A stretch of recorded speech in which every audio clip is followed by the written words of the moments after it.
à l'IMRED et on a parlé de mobilité et de la décarbonation par la route. Il faut agir vite maintenant, l'urgence est là. Nous réunissons l'ensemble des acteurs de la mobilité du territoire des Alpes-Maritimes autour du grand sujet qui va dominer pour les 30 années qui viennent la question des mobilités, c'est-à-dire la décarbonation.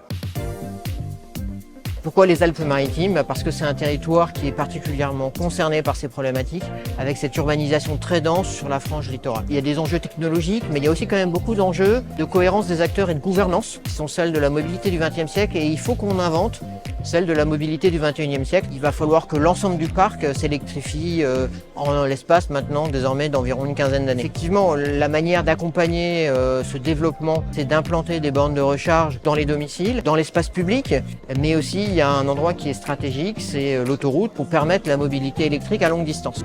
La prochaine étape, c'est la mobilisation collective concrète sur le terrain pour réussir la deuxième vague de déploiement de bornes de recharge sur les réseaux autoroutiers.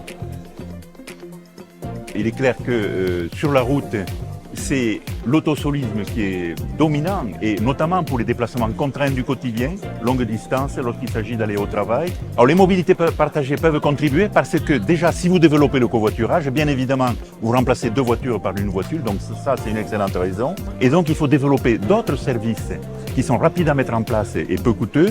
C'est ce que le ministre des Transports actuel appelle les lignes de car express. Vous en avez qui marchent bien entre Nice et Sophia Antipolis.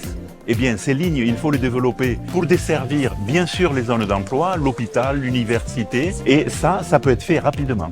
L'important, c'est d'offrir à l'automobiliste qui part le matin d'une petite commune et qui va emprunter une grosse départementale ou une voie rapide pour faire 20 ou 30 km, de lui proposer, lorsqu'il rentre sur cette infrastructure principale, un point d'arrêt, un parking tout simple, à partir duquel il pourra soit faire du covoiturage, soit prendre une ligne de car express. Et ça peut être fait rapidement parce que, justement, on n'est pas dans des zones urbanisées. C'est un sujet qui est important, qui était utopique il y a 10 ans et qui devient une réalité aujourd'hui. Il y a déjà des véhicules électriques qui roulent, des camions électriques qui roulent. Et aujourd'hui, on doit transformer l'essai. Et c'est ça qui est important, c'est quand on parle de décarbonation, il faut qu'on mette tous les acteurs de cette décarbonation autour de la table.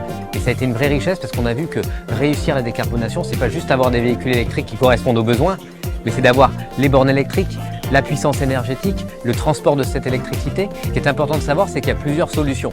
Tout d'abord, on a les véhicules électriques qui sont une vraie solution et qui existent. On a d'autres énergies qui sont en train d'arriver.